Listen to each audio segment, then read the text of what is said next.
The rain fell hard on the stone steps of St. Margaret's Chapel, cold and steady, as if the sky itself refused to show mercy. Lady Elelena Ashford stood in her ivory wedding gown, her thin slippers already soaked through. The damp crept into her bones, but it was not the cold that made her hands tremble. It was the truth she could no longer escape. This marriage was not born of love. It was a transaction, plain and final. Beside her stood Adrian Blackwell, the Duke of Ravensmore. He was tall, rigid, and distant, his dark hair perfectly set, his gray eyes fixed on nothing that concerned her. As the vicar spoke the vows, Adrian's mind seemed elsewhere, counting figures, measuring losses, calculating gains. His voice held no warmth when he promised honor and care. When he placed the ring on her finger, his touch was brief and cold. When he lifted her veil, his lips barely brushed her cheek, more polite than intimate, like sealing a business deal. The whispers behind them told the rest of the story. Her father had been dead only 6 months. Everyone knew it. Everyone knew of the vast shipping empire Lord Thomas Ashford had built with his own hands. Tea, silk, spices, ships that crossed oceans and made fortunes. And everyone knew the Duke of Ravensmore needed money. His ancient title could not hide the truth of failing lands and growing debt. Elelena understood it all with painful clarity. When Adrian had first come calling weeks after her father's funeral, his sympathy had been stiff and formal. His proposal had come not with romance, but with careful timing. He had asked for her hand in her father's study, surrounded by maps and shipping records, the real object of his interest. She had known then she was not chosen for herself, but for what she carried with her name. When the ceremony ended, she signed the register for the last time as Elelena Ashford. Adrian signed with bold strokes, the same hand that would soon command her father's ships. As the carriage carried them away through the rain, silence filled the space between them. Elelena watched her husband stare out the window, unmoved, untouched. The life she had imagined died quietly in that moment. Ravensmore Hall rose from the land like a fortress of stone and shadow. Its walls were gray, its windows cold and watchful. As the carriage rolled through the gates, Elelena felt her chest tighten. This place was not a home. It was a monument to power and distance. Mrs. Davidson, the housekeeper, greeted them with stiff courtesy. Adrian instructed her to show the Duchess to her rooms, making it clear they would be separate from his own. The chambers were grand and empty all at once. Heavy curtains, tall windows, fine furniture chosen without affection. As maids unpacked her belongings, Elelena stood by the window and looked out over the wide land stretching into darkness. She wondered if her father had ever imagined this end, that all his work would place his daughter here alone. Dinner that night confirmed everything she feared. Adrian spoke only of business, shipments, meetings, profits. He asked nothing of her comfort or thoughts. His eyes passed over her, as if she were part of the furniture. When the meal ended, he excused himself without a good night. Elelena lay awake in the dark, listening to the vast house breathe around her, feeling smaller than she ever had before. The days that followed blended into one another. Breakfast alone, walks in the garden under fading autumn leaves, silent dinners across a table too long for closeness. Adrian rode early and returned late. He spoke with stewards and clerks, always about trade and numbers.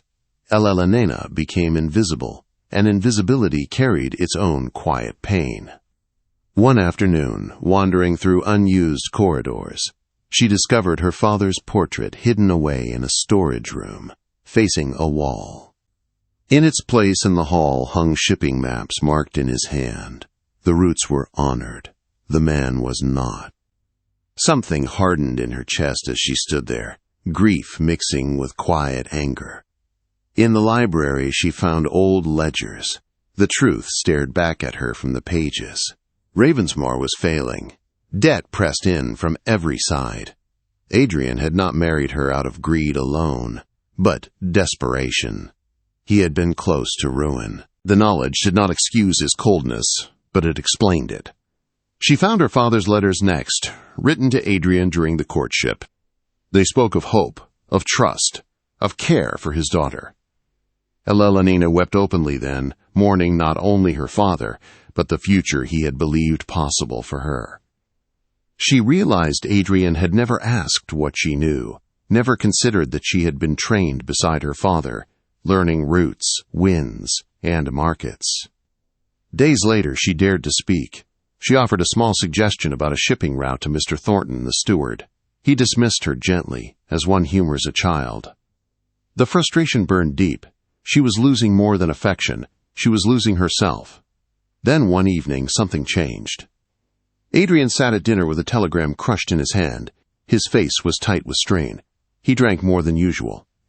Finally, unable to bear the silence, Elelonina asked if the news was bad. He slid the paper across to her. One of the largest ships was missing, weeks overdue. A fortune lost if it did not return. She read the route and felt dread settle in her stomach. It was the northern passage, dangerous in autumn. Her father had avoided it after losing a ship years before. She spoke quietly, carefully. Adrian listened, truly listened. For the first time, his attention fixed fully on her. When she finished, something broke in his expression. He left the table without a word. That night, she found him asleep at his desk, papers scattered around him. Without thinking, she placed a blanket over his shoulders. The gesture surprised even her. 2 months into the marriage, Adrian announced they would travel to Portsmouth. The road carried them through forests and mist. At an inn along the way, the keeper warned of bandits. Adrian dismissed the concern. Elelonina felt unease she could not explain. The next morning, the forest closed in around the narrow road. The quiet felt wrong. Then chaos erupted. Masked riders burst from the trees. Gunfire cracked the air. Adrian threw himself over Elelonina as shots rang out. Pain struck her side with shocking force. Warmth spread across her dress. She looked down and saw blood. The world tilted. Through the haze, she saw Adrian's face above hers, fear raw and unguarded. He called her by her name, not her title, her name. Darkness closed in as his hands pressed against her wound, and in that moment, as consciousness slipped away, Elelonina knew something had changed forever. Adrian's world narrowed to the weight in his arms, and the blood soaking through his coat. The bandits were gone, their horses, thunder fading into the forest, but none of that mattered. The driver groaned somewhere behind him, alive at least, but Elelonina lay limp against his chest, her breath shallow and uneven. Fear, unlike anything he had known, seized him, sharp and absolute. This was not a failing estate or a missed shipment. This was her life slipping away. He pressed his coat harder against the wound, his hands shaking as he called her name again and again. Not Duchess, not my wife, Eleanor. The name felt like a plea torn from his chest. The driver, bloodied but conscious, gasped that there was a village with a doctor miles back the way they had come. 20 miles, perhaps more. Adrian did not hesitate. He stripped off his coat, bound it tight, and lifted her into his arms. She was lighter than he expected, frighteningly so. Her head fell against his shoulder, her blood warm against his waistcoat. He began to walk. The forest road stretched endlessly before him, a ribbon of dirt and fallen leaves under a sky that felt too wide and too indifferent. His arms ached almost at once, a deep burning pain that radiated through his shoulders. Still, he did not slow. He talked to her as he walked, his voice rough and urgent, telling her to stay, begging her not to leave him. Sometimes she stirred, a faint sound escaping her lips, and those small signs of life became the only thing that mattered. As the hours passed, his body screamed for rest, but his mind refused it. Memories rose unbidden, their wedding day, her pale face under the chapel light. How he had barely looked at her, How he had thought only of ships and figures and survival. Shame cut through him sharper than exhaustion. He remembered the dinners where she sat across from him in silence, her quiet attempts at conversation brushed aside. He had treated her like a piece of furniture, useful only because it existed. She murmured in her delirium, her father's name falling from her lips with aching longing. The sound struck him like a blow. He had never once asked about her grief, never acknowledged the weight she carried. He had taken everything her father built and ignored the daughter who loved him. He stumbled, nearly falling, and tightened his grip, whispering apologies she could not hear, promises he had never thought to make spilled from him. He promised to see her, to value her, to be better, if only she would live. Darkness fell as he walked on, the road barely visible under the moonlight. His legs trembled, his breath came in harsh gasps. Twice he nearly collapsed. Each time the thought of setting her down was unbearable. He would rather die on that road than let her go. At some point, exhaustion overwhelmed even fear. He sank to his knees, her body cradled against him, his whole frame shaking. The temptation to rest, to surrender, pressed in hard. He looked down at her face, pale and still, and despair threatened to crush him. Then, something inside him hardened into resolve. He could not accept a world without her. The realization came with terrifying clarity. Somewhere in those quiet weeks he had ignored, she had become essential. He rose again, legs barely holding him, and forced himself forward. He spoke to her through the night. He told her about Ravensmore in spring, about gardens in bloom, about a future he had never planned before. He spoke as if words could tether her to life, and somehow they did. Dawn came pale and uncertain. Through the thinning mist, he saw lights ahead, a village. Hope surged through him so fiercely it nearly brought him to tears. His pace quickened, despite the agony tearing through his body. Eleanor stirred, her eyes fluttering open, unfocused but alive. "You carried me," she whispered, wonder in her voice. "I would have carried you 1,000, he answered without thinking, the truth of it shocking him. He reached the doctor's house and pounded on the door with his shoulder, refusing to release her. When it opened, he carried her inside and laid her down with infinite care. The moment her weight left his arms, his strength vanished. Darkness took him. He woke hours later in a chair, pain flaring through every muscle. Panic drove him upright. He found her in the next room, bandaged and pale, but breathing. The doctor spoke calmly, explaining that the bullet had missed her vital organs by inches. She lived, though the danger was not past. Adrian sank into the chair beside her bed and took her hand. He did not let go. The days blurred into a vigil. He slept in broken moments, waking at every change in her breathing. He cooled her fever, read to her, spoke to her constantly. The doctor remarked on his devotion with quiet wonder. Adrian barely heard him. Nothing existed beyond the bed and the woman lying in it. When her fever finally broke, relief flooded him so completely he nearly collapsed. She opened her eyes, clear this time, and looked at him as if seeing him for the first time. "You stayed," she said, disbelief threading her voice. "Always," he answered, and meant it. As her strength slowly returned, silence no longer filled the space between them.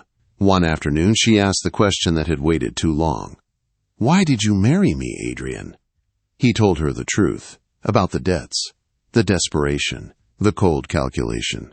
He did not soften it. She listened without surprise, only sadness. When he finished, he added what mattered most. "I was wrong. I saw only what you could give, not who you are."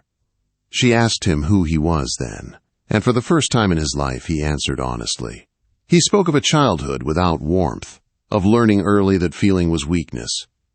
She spoke of her father, of grief, of the knowledge she carried that no one wanted to see. They met each other at last, not as titles or assets, but as people. When he told her he would give up everything to keep her safe, she did not answer at once. She asked for time, he gave it, hope and fear warring inside him. Weeks later, when she was strong enough to travel, they returned slowly to Ravensmore. The journey was nothing like the first. Conversation filled the carriage. Respect replaced distance. At the inn where they had once slept apart, she chose to share a room, and the relief on his face told her everything. Back at Ravensmore Hall, changes followed. Her father's portrait was returned to a place of honor. Doors once closed were left open. Meals were shared. Decisions were made together. The house, once cold and echoing, began to breathe. Months passed, then years. 3 years after the blood-soaked road, Elena stood in the garden, watching their small daughter toddle among the roses. Adrian watched from the terrace, his heart full in a way he had never believed possible. The scar on her side ached sometimes. He always noticed. He always apologized.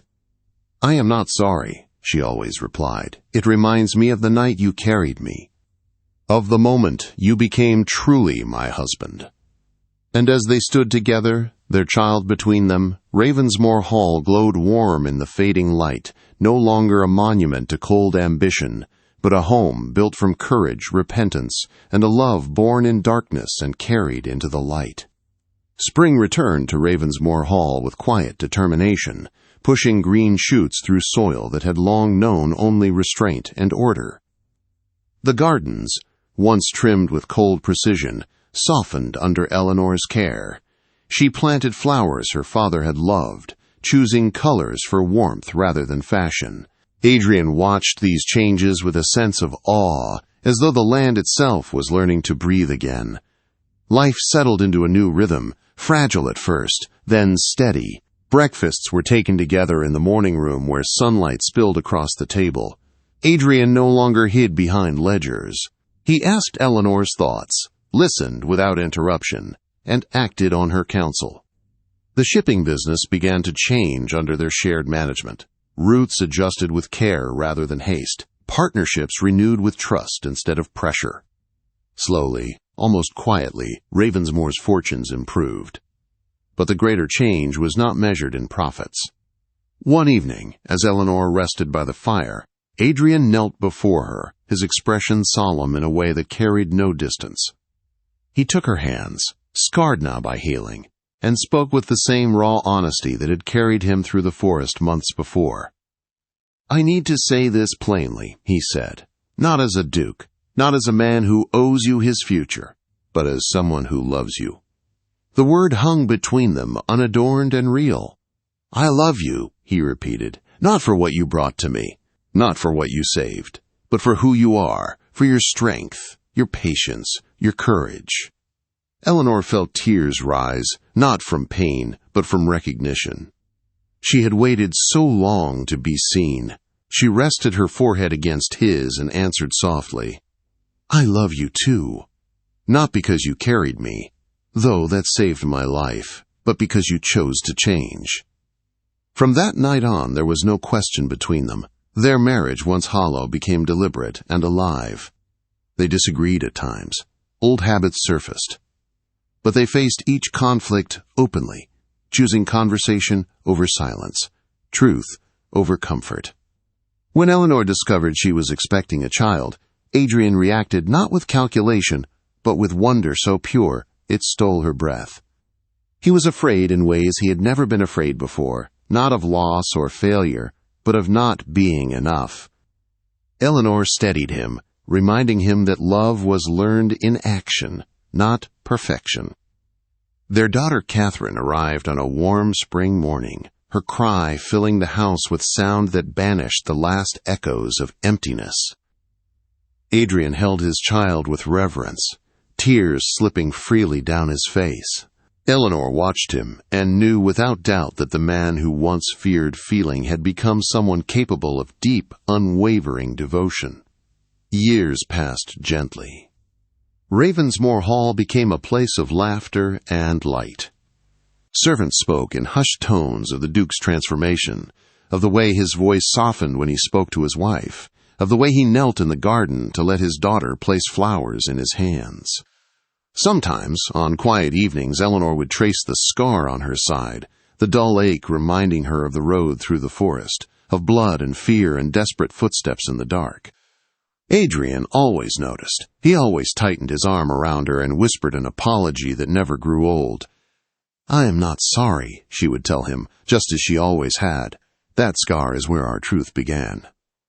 One late afternoon, 3 years after that terrible journey, Eleanor stood in the garden watching Catherine chase a butterfly with fierce determination. Adrian descended the terrace steps, a letter forgotten in his hand, his attention fixed only on the scene before him. Eleanor turned, sensing his gaze, and smiled. It was a smile born not of hope, but of certainty. Adrian joined her, lifting their daughter into his arms. Catherine laughed, reaching for her mother. The three of them stood together, framed by flowers and warm light, the past no longer a shadow but a foundation. Ravensmore Hall glowed behind them, no longer cold stone but a living home shaped by forgiveness, effort, and love chosen daily. Adrian kissed Eleanor's temple and said quietly, "I almost lost everything before I understood what mattered." Eleanor leaned into him and answered, "Sometimes love does not arrive gently. Sometimes it asks us to walk through darkness first." They stood there as evening settled, content in the knowledge that what began as a transaction had become a bond deeper than intention, stronger than fear. A love not born perfect, but made real through courage, honesty, and the willingness to stay when leaving would have been easier.